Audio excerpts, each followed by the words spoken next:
All right, now that I have things plugged into the right hole, is there sound now? And hopefully that didn't kill your ears and there's not some kind of horrible sound going on. Let's try this again. Can you hear me now?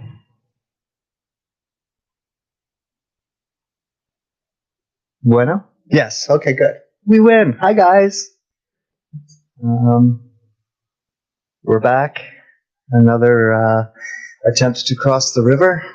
Joining hands, coming together, trying to figure some of this fucking nonsense out. Sorry for my emotional outburst at the end of the last Cypher video. Yeah, just a tough thing. I felt guilty. Sometimes I say things I probably shouldn't, and I get in trouble for it, and that's fine, but I don't want to see other people get in trouble for it.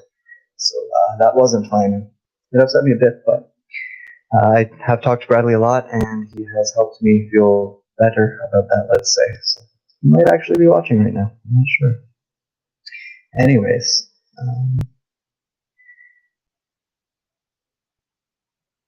So, I guess, how do I put this? I still talk to people who are, let's say, in the know, still connected to that world that I left. And so I do hear a lot of things. It's kind of a tricky thing because they know me in my position, they would have a tendency to want to lie to me.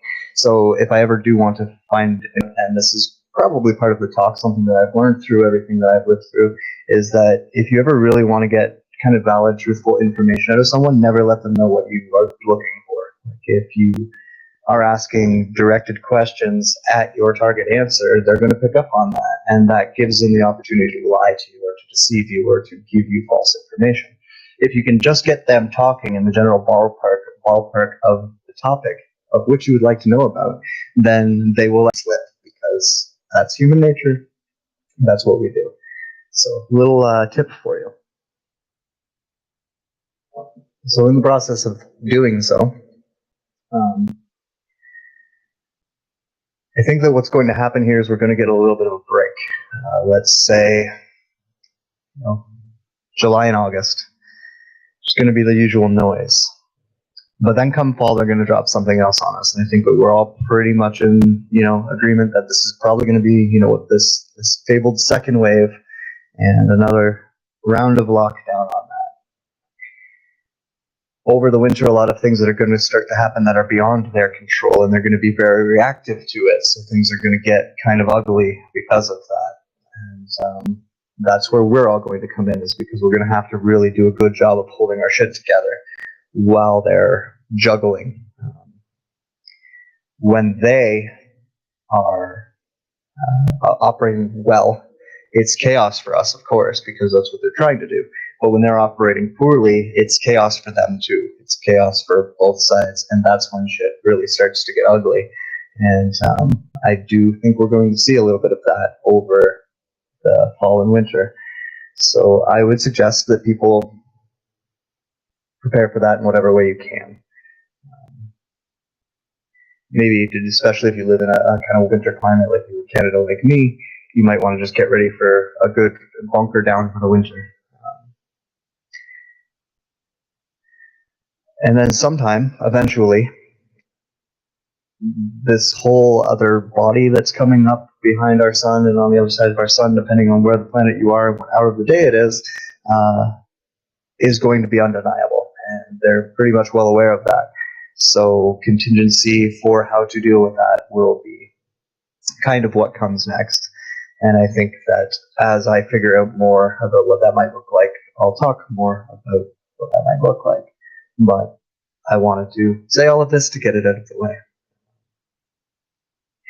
so we can move on to all the good things. My idea here was that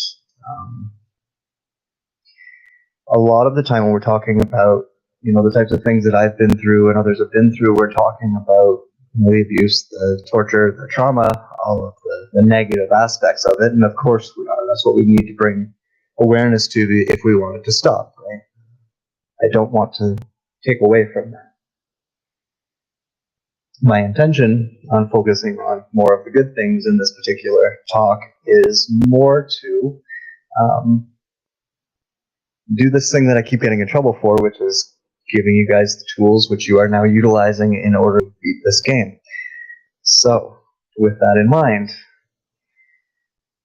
obviously the first thing that we were shown, and I guess I should, before I go too far, and there's levels to it, obviously. There's levels to involvement with the Illuminati, if you will, and our exposure to it also comes in levels, and I have to recognize that my exposure to it, especially my conscious exposure to it, has been more detailed than a lot of other people who've been through these things. So I do recognize that while I'm talking, but at the same time, there are fundamental things that we did all learn that if everybody did know, we would be in a lot better spot for.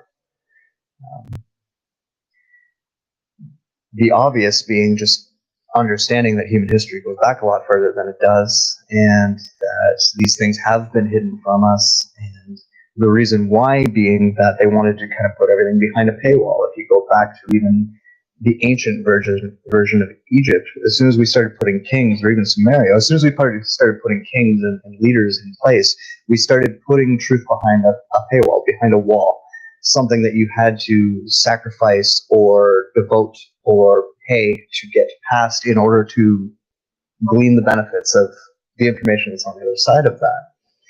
And when that wall is taken away, you have obviously a clearer view of things, and with that clearer view, you have more information, and with more information, you can make better decisions, which leads to the obvious second thing, which is the trivia method itself. The ability, the training, the reinforcement of the concept that we all have emotional responses to things. Our environment, words that are said to us, music, smells, everything. And those emotional responses are beyond our control. We don't choose to feel those things. They are responses. They are reactions. But they're not always, I wouldn't say accurate, but they're not always beneficial to our behavior. They're not always beneficial to our actions and our output into the world. Because sometimes we get really mad about something we've heard because we don't know the full story. We only know part of it. Or maybe we've got a whole paragraph in front of us and we're really hung up on this one sentence or this one string of words, and we're forgetting everything else that's going on in the paragraph. So much so that words that we're reacting to has been negated by another set of words that came to follow it. But we got so emotionally tied up in reading it the first time that we missed that second string of words that would have negated it, right? So if you take that first emotional response out of it, then you're going to read the whole paragraph. You're not going to get hung up on a few words that pissed you off.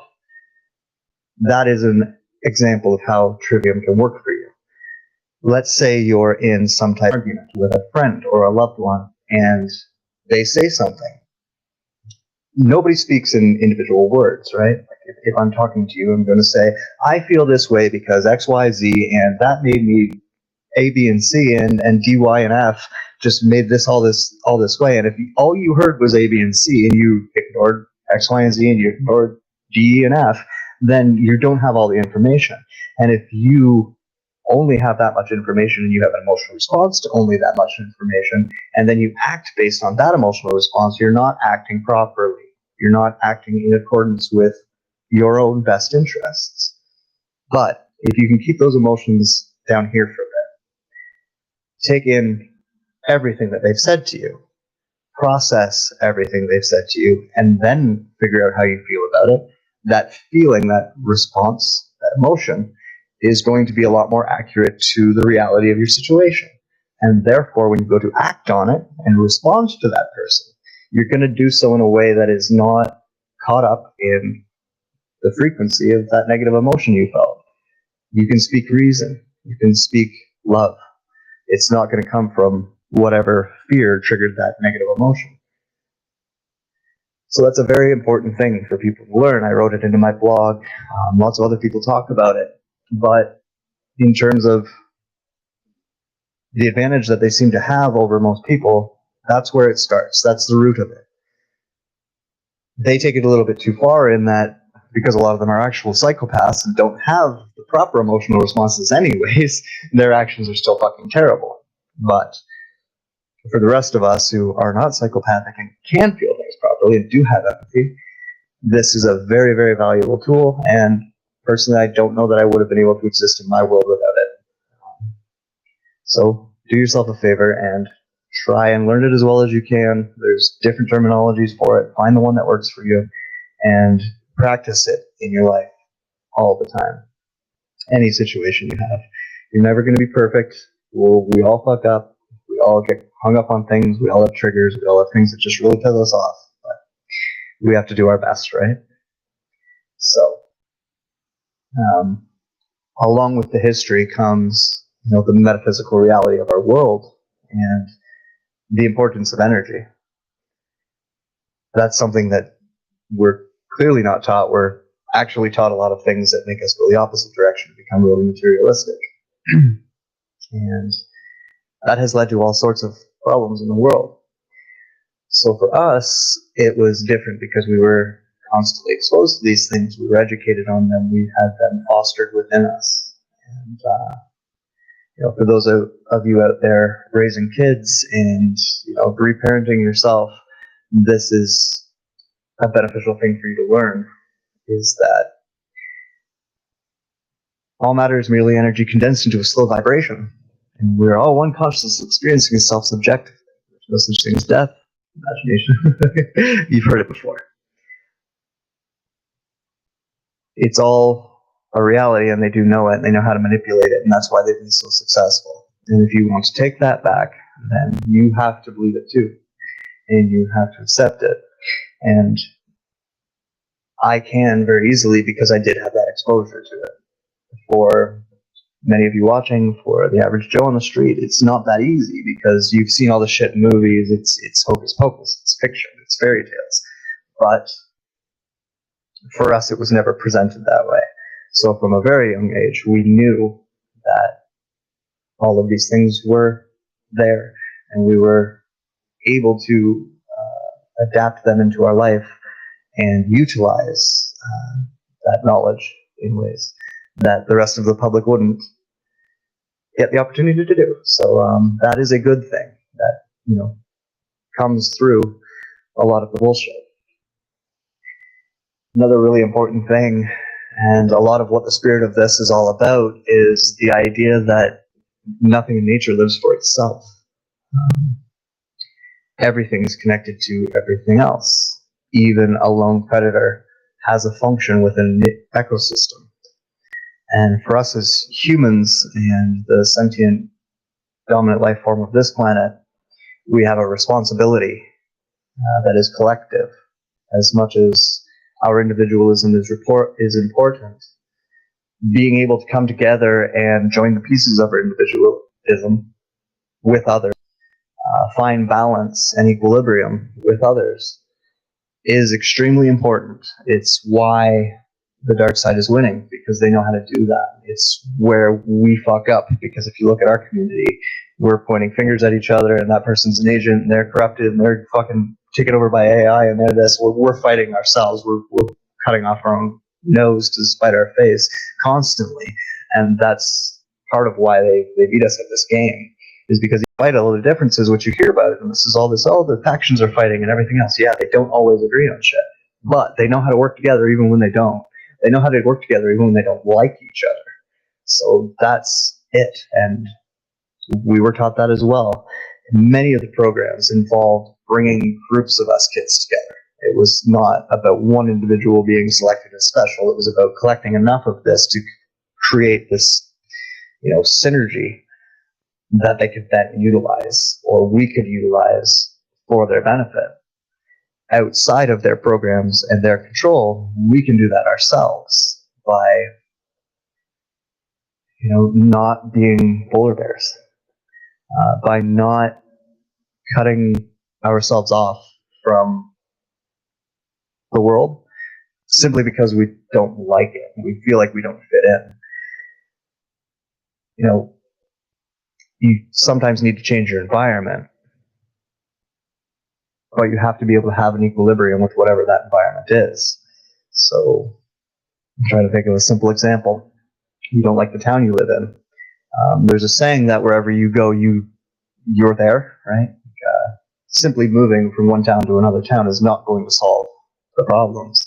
But that's not to say that something in that one town you were in was not draining some of your energy that could be better utilized if you did move to that other town, right? So you have to really kind of look at where you're putting that energy. Do you want to put it in fighting your environment, or do you want to put it into finding a way to adapt with it? And what is evolution but adaptation, right? There's mutation and there's adaptation. You can either be mutated by your environment, you can let it make you sick, you can let it make you miserable, you can let it ruin things for you, or you can adapt to it. You can say, okay, here's all the good things, here's all the bad things. I'm going to take all the bad things, I'm going to put them over there, and I'm going to focus on the good things. Now, what of all these good things can I use? I can use this, this, this, and this. All right. Well, then I'm going to take those, and I'm going to use them, and I'm going to use them tomorrow, and I'm going to keep using them until they become second nature. I'm going to employ practice. I'm going to employ discipline, and I'm going to change my fucking world because of it. You have to also reach out for help. You have to also have people you trust check you. You have to also have something to reflect off of, or else you're just light, endlessly traveling through space until you hit something, right? So nothing in nature lives for itself, and we need to come together and join hands to cross this fucking river. And we're going to have to do that while we're still scared of each other, while we're still offended by each other, while we're still unsure about each other, and while we still recognize that not everyone's got shit figured out yet.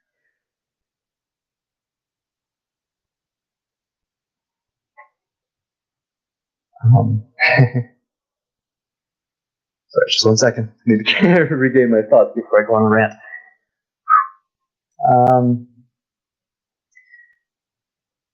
Obviously, these things came at a price for us. There is a lot of darkness that goes on, but I can speak for myself, and I'm sure many of you who were involved would agree. All the people I talked to would agree. There's also a level of camaraderie that we learned. It's similar to what say bandmates would learn, or people who go to war together would. Those type of things. There's a bonding that can happen that is created around trauma, but not based on the actual trauma itself, that can be very beneficial. The idea of going through something with someone, having an experience with someone that nobody else was a part of, and maybe nobody else would ever explain, connects you with that person in a way that you can't buy, as they say. It's really, really special. So that is a good thing. We got to experience that, and therefore when we went out into our regular lives afterwards, we were able to maintain that once we did our healing, obviously.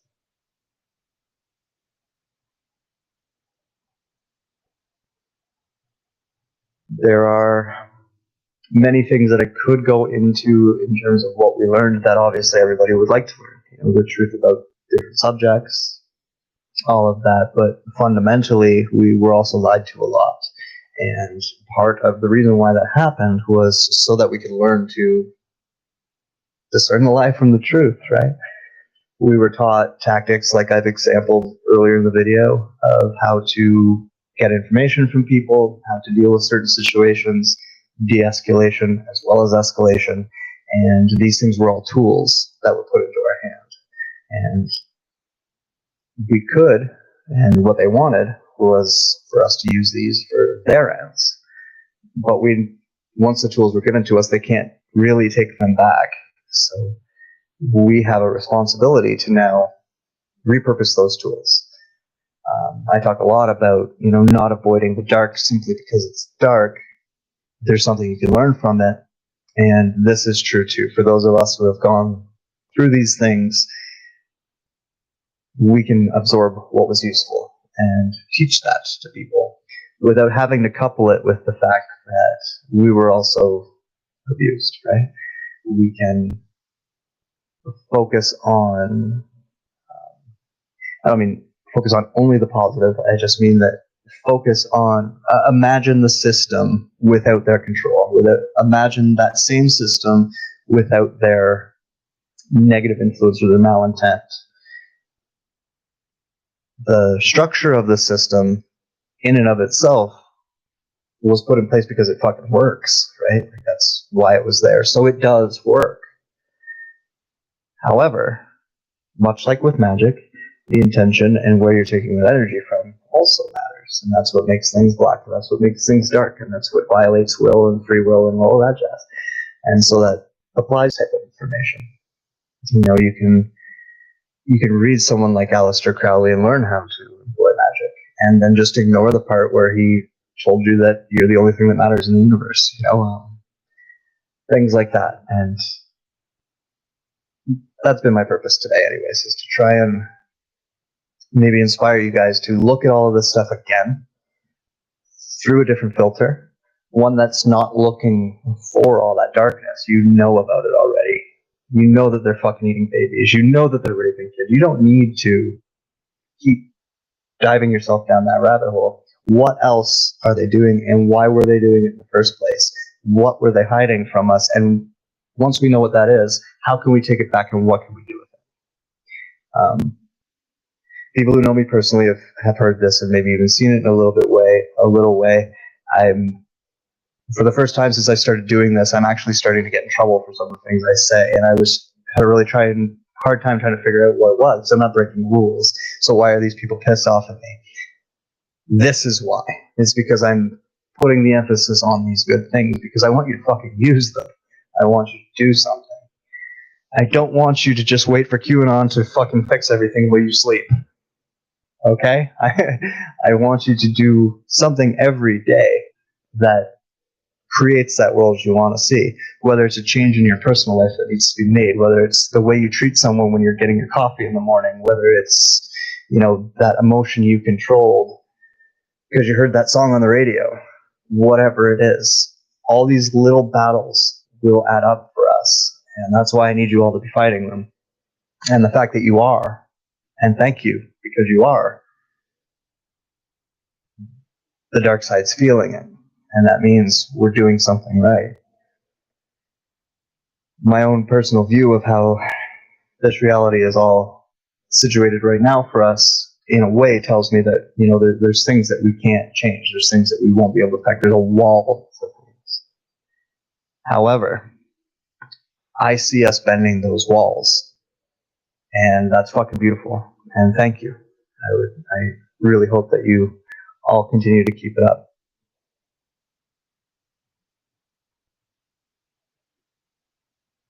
A good thing. This stuff, it's like I've been overexposed to it. I remember when I did my first interview with Carrie Cassidy, I started talking about some of the rituals I had seen and the abuses I had seen through that. I started laughing when I started talking about the fact that I can't properly be attracted to blonde women because of the things I've seen done to blonde women. It was probably wrong for me to laugh in that situation. I understand that. It was insensitive, let's say. But the reason why I don't feel the same way as you do when I hear these things is because I've been exposed to them so much, and I've been given the tools to deal with them. I've had the reason explained to me, and so it doesn't affect me emotionally the same way it does for other people. I feel like sometimes when we start getting into that dark stuff, we almost, you know, reconstitute our victim mentality to that stuff instead of doing what we should do, which is, again, sucking what is useful out of it and leaving behind the rest. So I think that sums up most of what I intend to say. There's a lot of good in the world. it's hard to find sometimes. I get that. It can hurt. And our brains, as some kind of sick joke, seem to really like to remember trauma and forget the good stuff. So what we can do in order to change that nature is to nurture our nature in a different way by doing things like, you had a really good day. You had a really beautiful conversation. Something really nice happened. How much time do we actually spend dwelling on the good things? You spend an awful lot of time dwelling when something bad happens, right? Like it can ruin your whole day. You spend all day thinking about it. But if something really good happens, you feel great, and then you forget about it. And we can make a conscious choice not to forget about it. And by doing so, we can reinforce the frequency that we felt in ourselves. So the next time you're having that moment, we all know when we're in that moment, everything just feels good, right?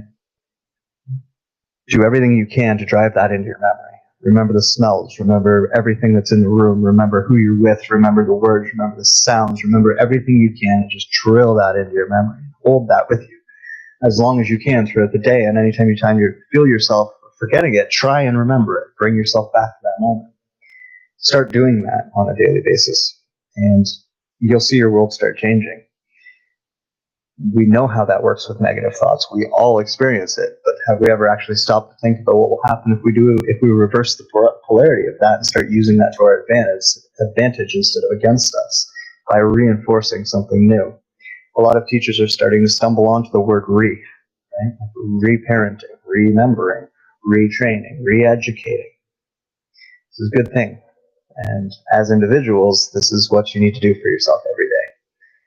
Retrain your mind in the direction you want it to go. Dedicate yourself to that. Every one of you are watching this because the world's fucked up and you want to change it. And how many of us have to tell you that if you want to change the world, it starts within, right? You do this, someone sees you do this, they become inspired, they do it too.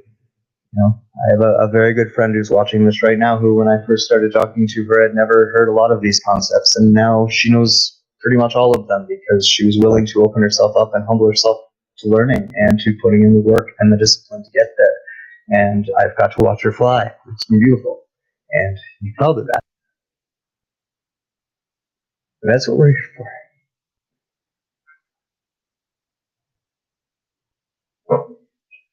So, I'll tell you about the moon.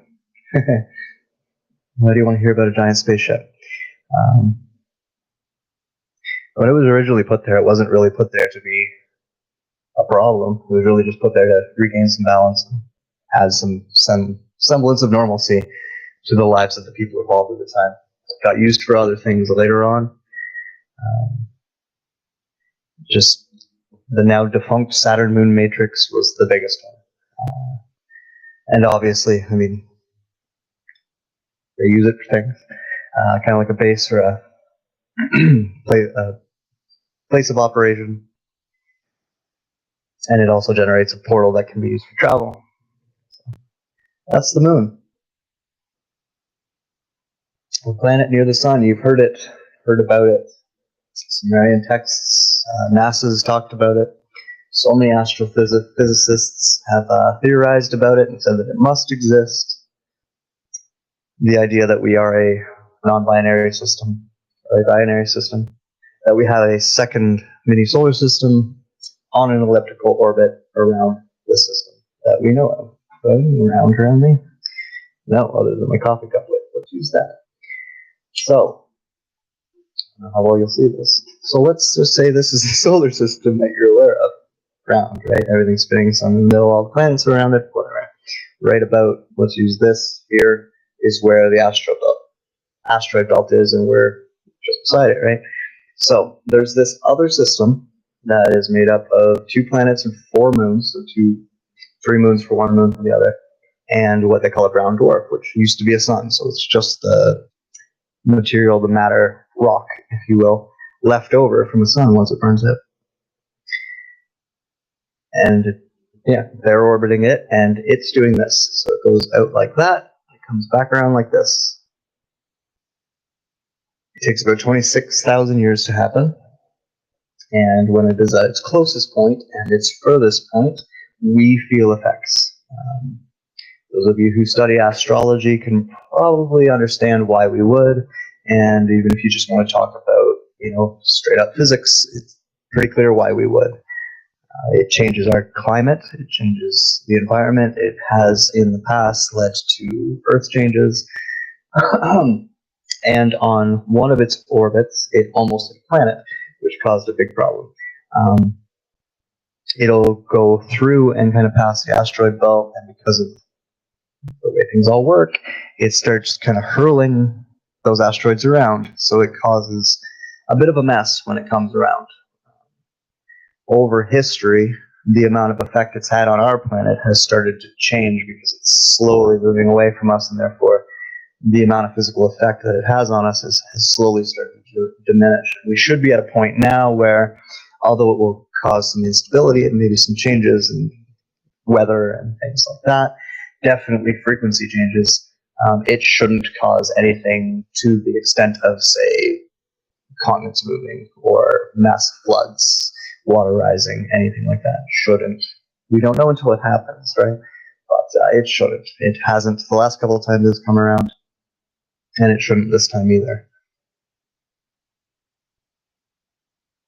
But from the perspective of the people in control of all of this, they don't know. And because they don't know, they're planning for everything.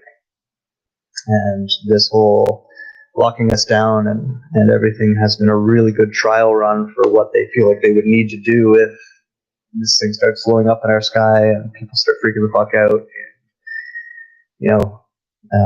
You see it in all kinds of different types of disaster movies. And that's why they're being given to you. It's conditioning that behavior in some, and it's warning the rest of us. In a zombie apocalypse, zombies are a problem, but the bigger problem are a lot of the humans that are still around. If it came to something like that, then we would have the same type of problem. There's going to be a lot of people who are fundamentally religious,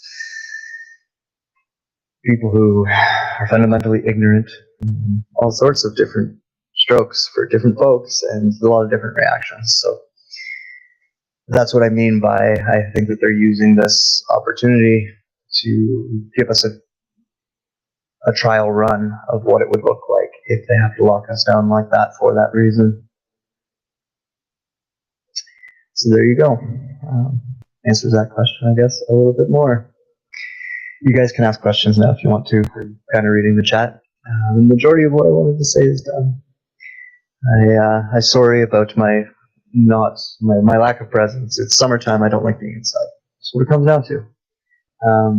I keep getting kind of called to be certain places. I don't know if this is just an energetic thing. I'm meant to go be there frequency-wise or whatever, if it's just for me, but I've been listening to it all the same anyways. Really doing this thing right now where I'm kind of throwing my own hands up and I'm letting Mama guide me. She's been giving me a lot of gifts along the way. Probably why I've been a little bit more emotional recently.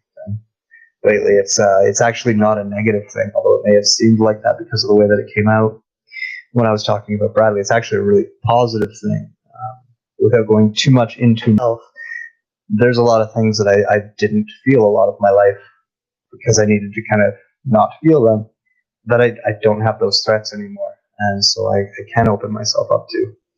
And it's required a little bit of adjusting. And that's my own. So there you go. What is your secret of being nice to all the people? We're all people, and I've talked about this concept a lot, about whether or not evil is something we are or it's something we do. I've also said that even psychopaths have something that they love, as much as that sounds impossible, it is actually true. So, again, the title of this video, there is good in all things, right? And we can choose to see it, or we can choose not to. I've always been kind of loose with boundaries. something I'm starting to employ now more than I used to, but I used to just not have them, so I kind of got really used to being treated shitty by people. And so I've come to, I guess it's that, how do you say that? If you expect the worst, then whatever you get, if that's not the worst, is going to feel better, right? So I think I just kind of operate on the base that, people are going to be shitty a lot of the time. And so when they're not, it's really quite pleasing and exciting. And I again, same thing I was talking about earlier. I do try to do that in my own life, where I try to, instead of letting myself dwell on that negative aspect of something, I try to focus on the good thing. I remember even going through a breakup, and I'm like fighting with that person, and instead of like focusing on all the reasons why shit's broken and who did what, I'm like, but this is good and that is good and this is awesome, so what the fuck is your problem? Like, that's kind of part of my personality that came through these things. It's not something I feel I want to or need to change, because it's a lot better than being fucking miserable. So there you go. That's my secret to being nice, is I expect the assholes, and when you're not, it just makes me really fucking happy. There you go. I see people struggling to pick sides in advocacy, with so many issues to speak up about what we're experiencing. Pressure. How do we manage this pressure? Oh. I saw a meme today. It said, pick and choose your battles. Nope, that's too many. Pick fewer. Yeah, we have the opportunity to pick and choose our battles. So I personally think that the more effective a warrior we are is where we have the most conviction, we have the most passion. So, if you're kind of looking around at the world and you see, like, imagine it like picking a charity. You're going to want to look into, the nature of the charity, the structure of the charity, make sure that the money's going to the right place, but you're also going to look at what that charity's putting the money to, and how much of it goes to who and how much of it goes where, right? So we have to do that same type of assessment when it comes to which battles we want to fight online or in our daily lives, or even within ourselves, right? If you're setting out to heal, you've probably got a fucking laundry list of shit that you actually need to heal, right? It's not just one thing. There's a root, probably, which is one thing, but it's caused all these other things. So if you look at that whole list, it's daunting, and you're going to go, fuck it, I'm not doing any of this shit. I'm going back to bed. I'm going to go and be miserable. It's much easier than dealing with that list. Jordan Peterson does a really good job in his book of explaining the concept of, just pick one thing. Just clean your room, right? I think that was the one he used, just clean your room. I need to clean my room. It's a fucking mess. And you guys are lucky you can't smell me. But clean your room. It changes things. Your attitude will change. One thing will be checked off. And that's a simple example. So let's say it's, you've got something you want to accomplish, and you've got 10 things that you need to do in order to accomplish it. You're not going to be able to accomplish all 10 things at once. So what can I accomplish right now? What can I accomplish today? What can I accomplish tomorrow? Are the questions you start asking yourself, so that you focus on that, and all your energy is better utilized. And that's true for picking our battles. Am I more passionate about making sure Bill Gates doesn't stick us with a fucking vaccination, or am I more passionate about Black Lives Matter? Okay, then focus on that. And if you have extra energy at the end of it, then give that side. But there's nothing wrong with focusing on things. I guess that's another one of the good things that we would learn is, everyone's got strengths and everyone's got weaknesses. We can all learn to be better at our weaknesses. We can all learn to get worse at our strengths, but my strength and your strength can be different. And then if you put us together, then we're stronger than we were apart, right? So once again, recognizing that in people, especially if you're going to pick a romantic partner of some sort, you definitely need, or a business partner, you definitely need those strengths and those weaknesses to overlap in such a way that they complement or compensate and accent for each other, as opposed to filling holes, which is what they teach us to do, right? And while you've got someone else, it's kind of like training wheels on a bike. If you didn't have the training wheels, you'd never be able to learn the balance. But the training wheels aren't all that's keeping you up. You still need to learn how to balance. I mean, if you go all the way this way, you're still going to fall, right? think of it as training wheels. If you're partnered up with someone in any type of way, and they're stronger in that way than you are, it doesn't mean you have no strength in that regard. It just means that they're stronger than you. So underneath allowing their strength to compensate for your weakness, you can be building up more strength in that way, and you can be learning from that, right? We tend to compare ourselves to people and then become discouraged and stay away. Excuse me. What we should do is move towards those people. If you see someone who's way better at something than you are, and you want to get better at that thing, then instead of feeling defeated because they're better than you, just recognize they put in more work than I have, therefore I need to put in more work. And, follow underneath them. Let their strength guide you. Let their example guide you. Take inspiration from them. A long-winded answer to that.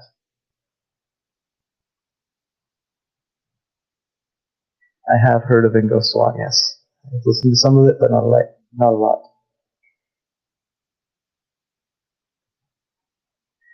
I would like to understand more about what the sun gives us so that when I offer gratitude, I know what for. It's like the idea of meridian points in a body or anything else. The sun is kind of the meridian point for our solar system. It's the thing that picks up and retransmits cosmic energy from the center of the universe. So, call it a black hole, call it a sun, the center of the universe source is constantly putting out all this energy, and what the sun does is kind of capture that and distribute it to everything else. Energy and information. So, when things happen, like the concept of the galactic wave, it's when it hits our sun that it starts then rippling out to the planets themselves. So it's kind of like a battery, if you will, for cosmic energy. So what we are giving thanks for, what we are giving appreciation to when we're practicing that is our Father, which is the cosmic energy of our universe. There. That answers that question. Will there be any contact with the inhabitants of the passing system? That is a big question that I'll have to come back to when I know more. I'm not expecting any. I don't want there to be any. And I have a feeling that the potential of it happening might get played on. That's, the false flag alien invasion. Well, the way they work is the more we talk about that stuff, the less likely they're going to do it. The idea of them trying to stage a false flag invasion at this point in time, I really don't think they would even attempt it, because I think way too much of us, maybe too many of us, have talked about it already, and for too long.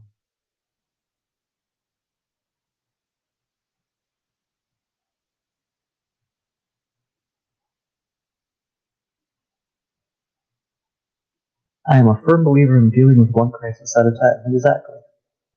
Well, we can only do so much. The brain only has so much computing power. It doesn't matter how powerful your soul is. There's only so much you can do with this computer. So,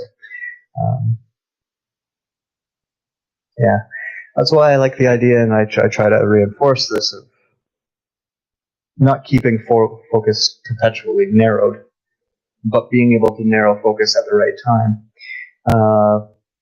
My good friend Randy made a post where he was talking about kind of the different timelines, what we call different timelines, the different layers of reality, and how you can think of them as, a clock, and there's all these cogs within the clock that allow the clock to function, and what we see, what we perceive is just one of those cogs, and that is true. I personally think that it is of benefit for us to focus on one of those cogs at a time, because you can get distracted by the whole machine if you don't, especially if you want to do something focused and directed, like make some type of change or take any type of stance. You need ground to stand on, which means you need to focus the frequency down to something solid, something material, something real. It's the same way magic works, right? Is you're making it real, giving your brain something tangible to make it real with. And so if we're constantly got our head up in the clouds and we're not able to refocus after doing so, we don't actually accomplish anything.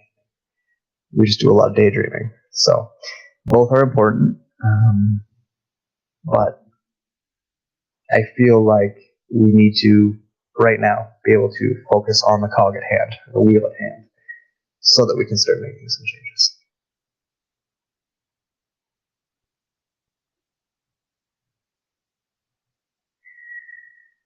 There's an apology for being off topic. Nothing is off topic. You can ask whatever the fuck you want. Right now, we're not watching a movie. And the question is about cremation. Is it bad for the soul? In this instance, I'm talking about the soul of an animal, not human. No, I mean, once the body is dead, once the soul leaves it, right? So whatever happens to the body, despite the fact that we have a lot of conflicting ideas of that coming out of ancient cultures, the way we treat the body after death is for the people who are still living. It doesn't really truly benefit anyone. The Egyptian system with the Book of the Dead and all the training that they did for people, the pharaohs at the time, they put that into place so that people understood the metaphysical aspects of their world, not really to help the soul in the afterlife, more about helping you in your actual living life. So, yeah. No harm, no foul. You guys can all hear me say it. When Shane's body dies, I really hope they cremate it. I don't want it rotting in the ground. It's just my own feeling. But yeah, it's just a car, right? That's all these are. They're just cars.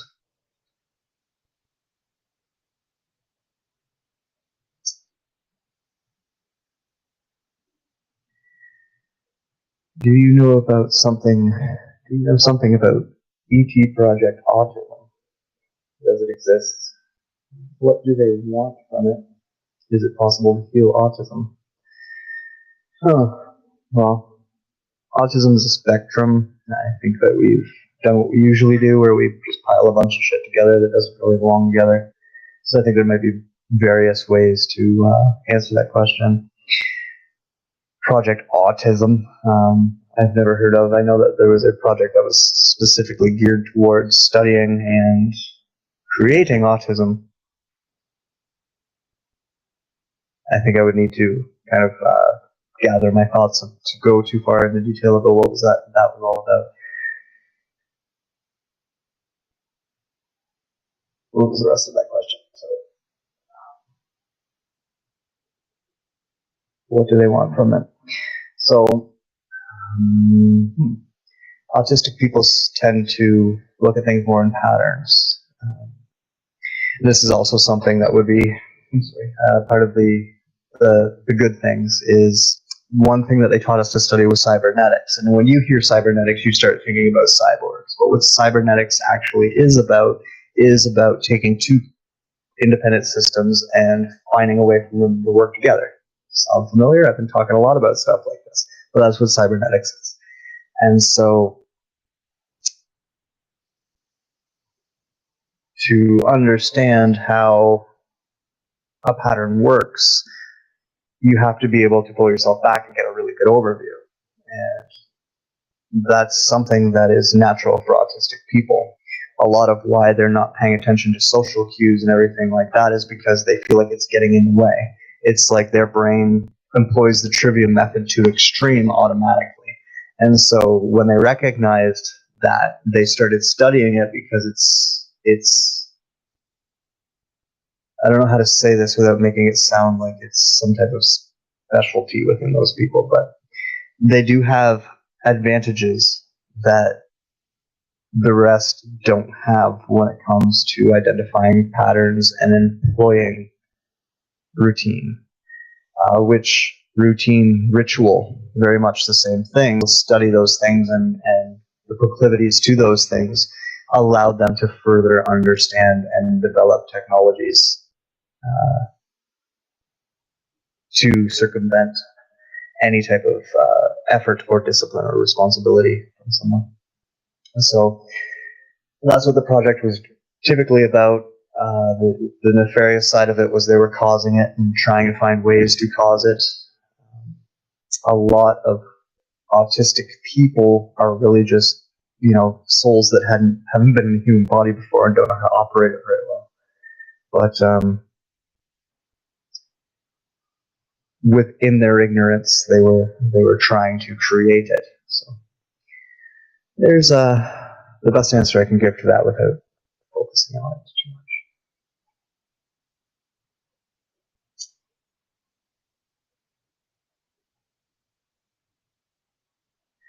Is what is perceived as soulless humans, NPCs, etc., just young or shared souls? No. What is perceived is a meme that got introduced to our community that people decided to run with, because a lot of people in the alternative spiritual communities, despite the fact that they don't want to admit it, are pretty fucking elitist and very judgy. And the NPC meme came out of people like that. No one is soulless. The disconnect that we see comes from, ignorance, whether it's forced or really willful ignorance, and psychopathy. Changes in brain structure that don't allow someone to feel certain emotions, such as empathy. That's where that perception comes from. That's why we have those assholes out there, but they are not soulless.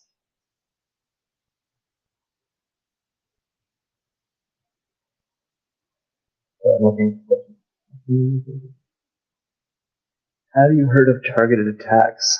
And why would they attack right after stopping taking Zoloft? Targeted attacks can happen for a variety of reasons. A lot of the time, it's people who've been in the programs and got out, and while you're healing, they will target you to attack you again to set you back in your healing. Other targeted attacks could come from, doing something that they don't want you to do, talking about things they don't want you to talk about, things like that. Or if you became their enemy in some type of way. Targeted attacks can happen in various ways. Remote influence is a big one.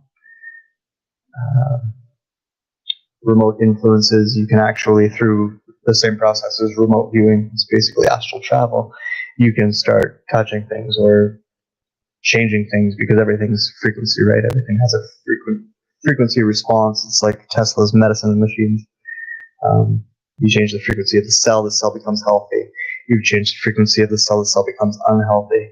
So, a common type of attack that way would be to induce a heart attack or induce a stroke, things like that. So,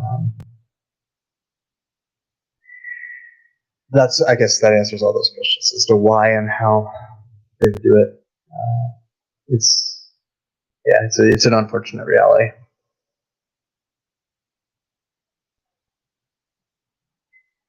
How do we escape the soul trap after death? The soul trap hasn't been there for a while. There would be no escaping it otherwise. So all what a soul trap technology is a forced reincarnation. It's not something we need to worry about anymore. The whole white light, all of that stuff was all programmed into us in order to make us fall victim to it. And all I really want to or can say on that topic is that don't worry, when you die, you're going to know exactly what the fuck's going on and exactly what the fuck to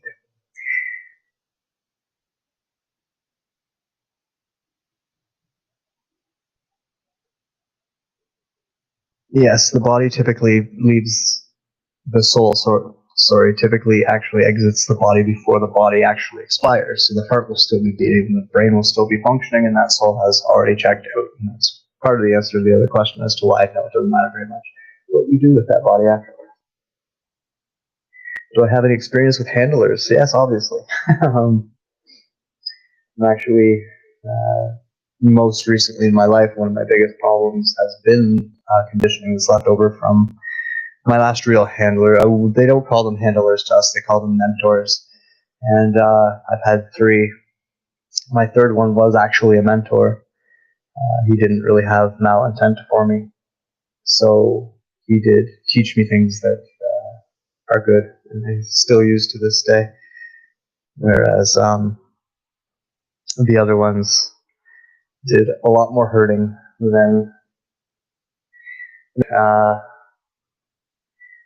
First one was when I was young, and their job was just more or less to keep me in programs, keep me in line. My second one that was kind of a more advanced one, because of the fact that they were having such a hard time with me. The reason why my experience differs so much from a lot of other people who did is because I do have this level of respect from Draco and top of that food chain.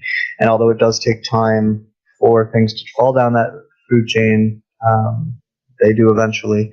And even if a lot of the people who were dealing with me had no idea why they had to give me that preferential treatment, they did. And so I realized that I have an advantage in that way that other people don't. And it was also a disadvantage because they gave me a handler when I was 15 that is one of the parents. So she was very effective at what she was doing. She did it in such ways that I didn't even notice she was doing it and didn't even notice the effects of it until it was, way too late. And that's kind of currently what I'm working through within myself. So maybe more information than you actually wanted, or maybe not. But yes, I have experience with handlers. How will technology replace our capacity for magic? Very simply, we don't use our capacity for magic, so they don't even need to replace it. They just need to put some. Well, I guess that is how they replace it. We don't use it. We use technology. I don't need this phone to tell somebody, but I need to use it so that they can hear me because they don't know how to hear me. Right? So that in and of itself is exactly how it works. They teach us that the magic is not possible. They disconnect us from it all, and they replace it with technological means, to the point where technology is indistinguishable from magic. But technology is tangible. We can hold it in our hands. It's really easy to see. And there you go.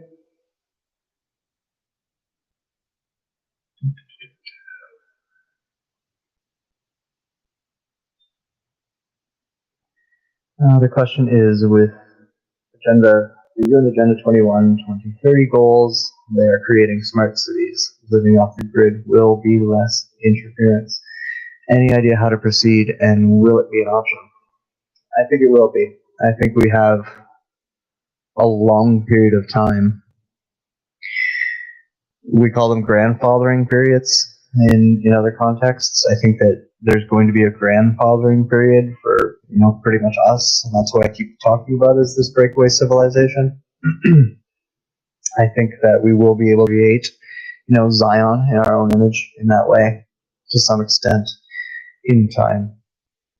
And then as the rest of the world plays into the agenda and falls into that trap, we'll just die off and they'll take it off. It's a very negative outlook of the whole thing. But yes, I do think it will be an option to answer the question. And it'll be a gradual thing, I think, kind of be prepared to step away from it, but don't just jump into it now because we don't know how things are going to play out yet. You might as well keep taking gradual steps back as to enjoy what we can while we can. It's my best advice. Why are the black-eyed kids? A variety of things. Some of them were hybrids. A lot of, I think, why they became popular was because they were testing the black goo in children in programs, and then when they would go home, the black goo would activate, and parents and neighbors and people would see the eyes go black. Do I want to talk a bit about Draco? No, never. I'm going to do one of these just specifically on them eventually. I don't know if any of you guys have been getting them, but there's these emails going around about how I'm the king of the Draco and replaced the queen. I mean, obviously whoever's saying this has no idea how the Draco works. Could never have a fucking queen.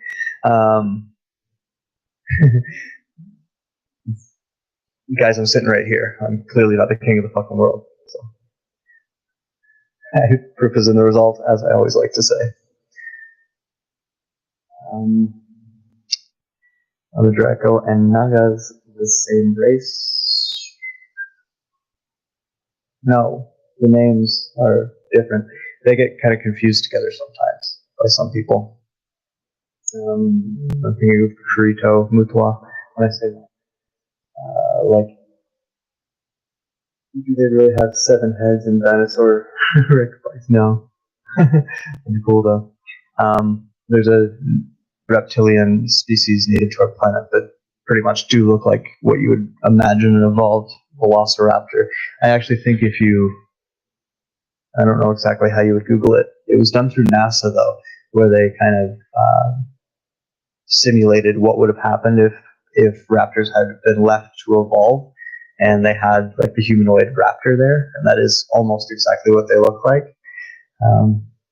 which was kind of cute because it did come through NASA.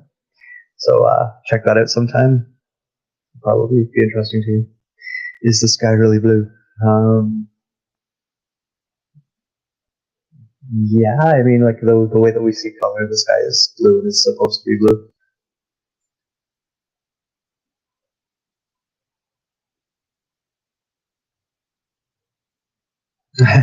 that's a good comment.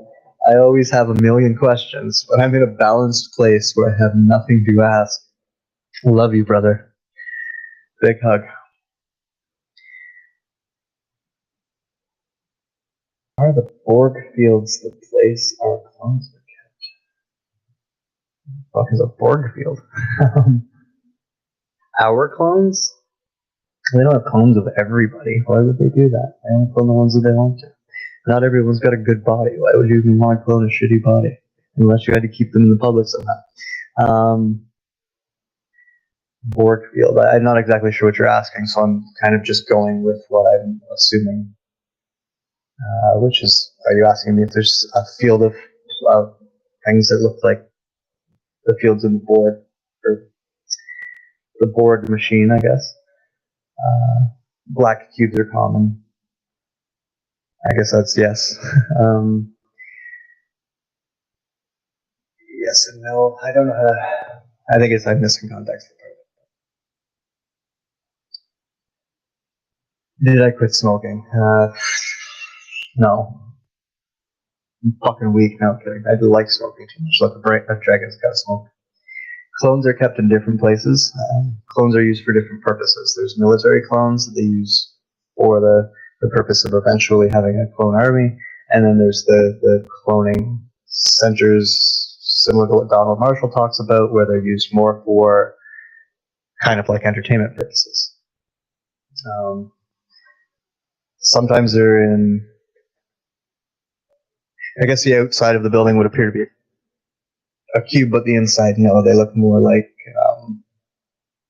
pods, I guess, sort of like the Matrix pods, which is what most stasis pods look like.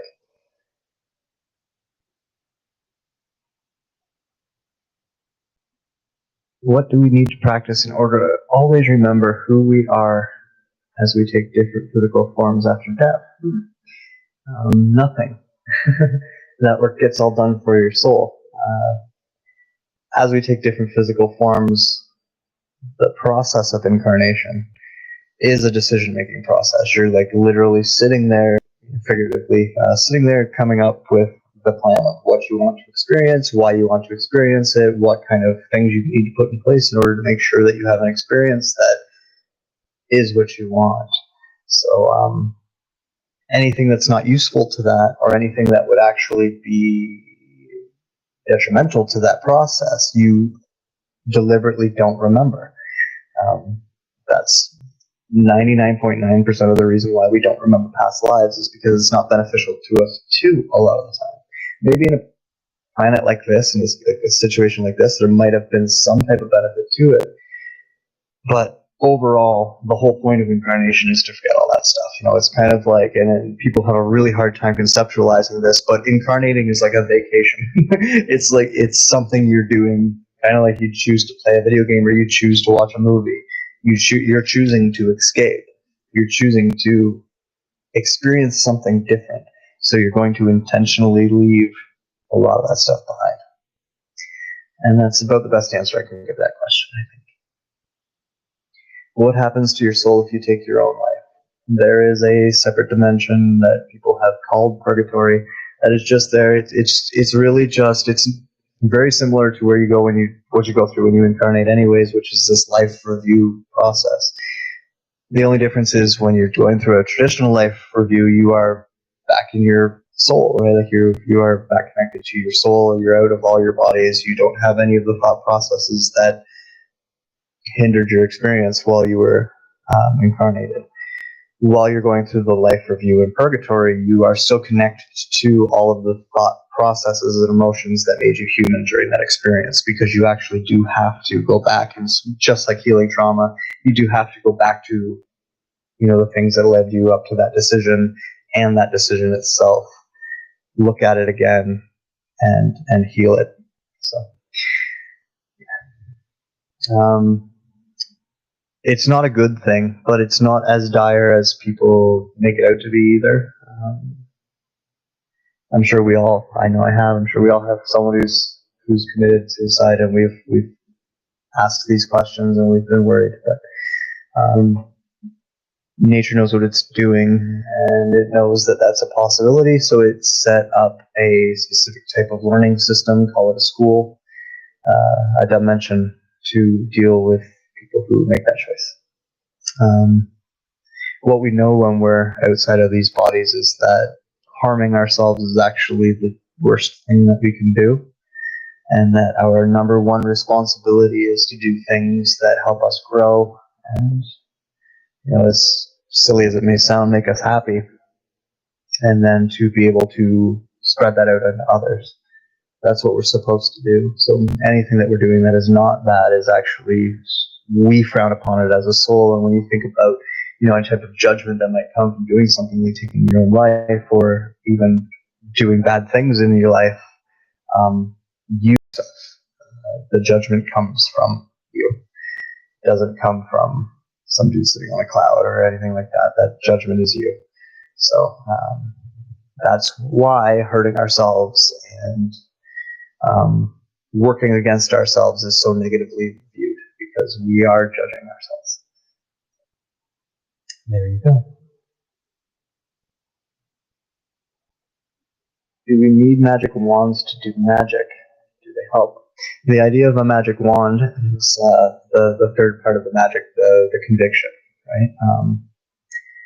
Ritual, wands, tools, things like that are there to make things tangible for your brain so that it can manifest into reality. Therefore, a wand can help, yes.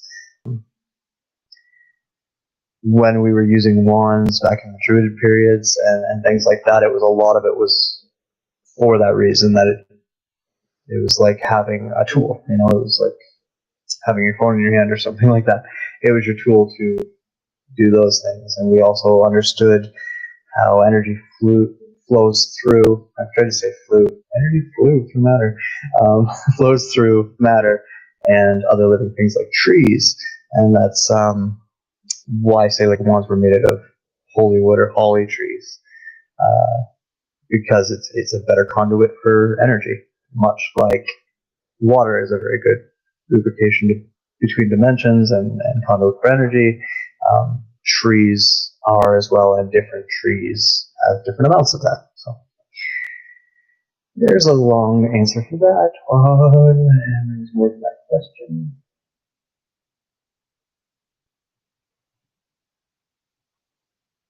Yeah, I don't know. You're throwing names at me. I don't.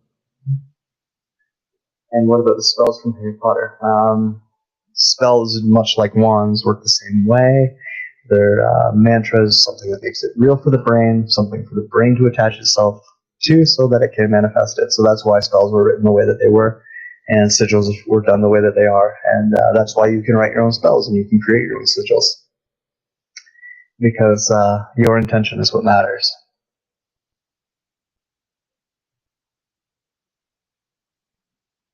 Where do our thoughts come from? talk a little bit about this in the Imagine video. There's, the collective consciousness that we all share. So some thoughts come from that. Some of it's just like going around, and we're picking other things up psychically, and some of it's coming from our soul. So our thoughts come from a lot of different places. Our own thoughts, our individual thoughts, are coming from our entire Jungian makeup, the persona, the soul, all of those things. And yeah. You guys give me 1 minute.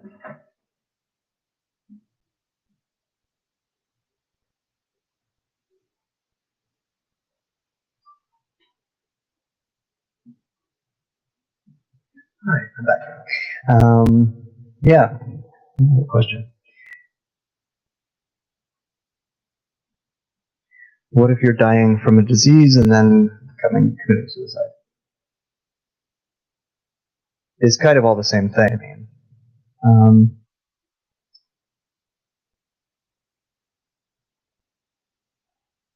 You're still hurting ourselves.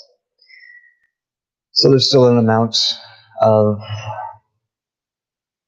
I don't want to say wrongness to it, but there's still, if we were going to do things properly, we would die of the disease and we would die as it came. And if we intervene on that as much as it makes sense, and I don't feel like I would blame anyone if they did, I do feel like we've probably given up something. And we'll deal with that later. So I'm not sure really what the context of the question would be to answer it properly, other than to say that the universe is love and compassion, right? So we judge ourselves. Don't worry too much. You're not, the idea that you can ever fuck things up so bad that it's irreparable, like you can't do anything about it, or that you can damage your soul so bad that it's just gonna die, is not true. There's ways to fix and repair and heal everything. So, quick bomb. No, I'm good right now. Thanks though. Is there any secret how to forgive yourself and stop eating yourself for everything you've done? Yes. Bring your self back to the moments when you fucked up. Where were you? Are you there now? No. Okay, then forgive yourself. Did you learn anything from it? Yes. Okay, then forgive yourself. Are you going to do it again? No. Okay, then forgive yourself. The solution to forgiveness is change. An apology without action is empty. And that includes the apologies we give ourselves. So, if we want to actually forgive ourselves, then we need to fucking change that. And whatever it is, my thing was always, I wrote it into a song. The lyric is, I want to see if it bleeds, and that's why I pick at it. And I want to watch it fall down, and that's why I push. And there's an aspect of my personality that's like that I like and I kept, but there's a very detrimental part to it too, in that things can be good and I'll pick at them anyways and I'll push them over anyways just to see what happens, right? And a lot of times I got myself into trouble or did things that I wasn't happy about, and when it came time to try and forgive myself for those mistakes, it wasn't until I stopped doing that, I stopped picking, I stopped pushing, that I was able to really, truly forgive myself for those mistakes. So, the answer to the question is, the road to forgiveness is changed behavior, and that if you're forgiving someone else, or you're forgiving yourself, changing your behavior, changing the way you look at things is still the answer. So there you go. We've run over an hour. I don't want to do this anymore, so I'm going to let you all go. I'll do another one of these soon. I'm going to pick a movie soon, too. Not really sure what to do. You guys want to send me some suggestions?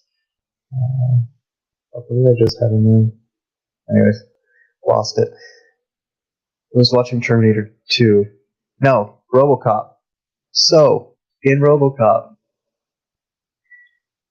the police were using provocateurs to destroy properties and cause race riots and all this division to bring down the property value in certain places and raise up the property value in other places and implement all these new laws. And the end result, or one of the things, the biggest factors of all of that, was robotic police officers, RoboCop.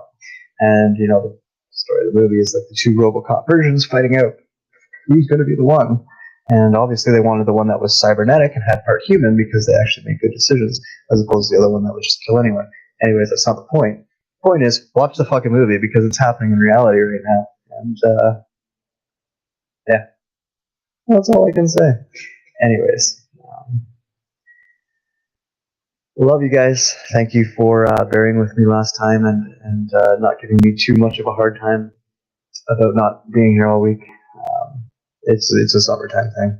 I still haven't edited all those podcasts, so all 4 of you, I'm very fucking sorry.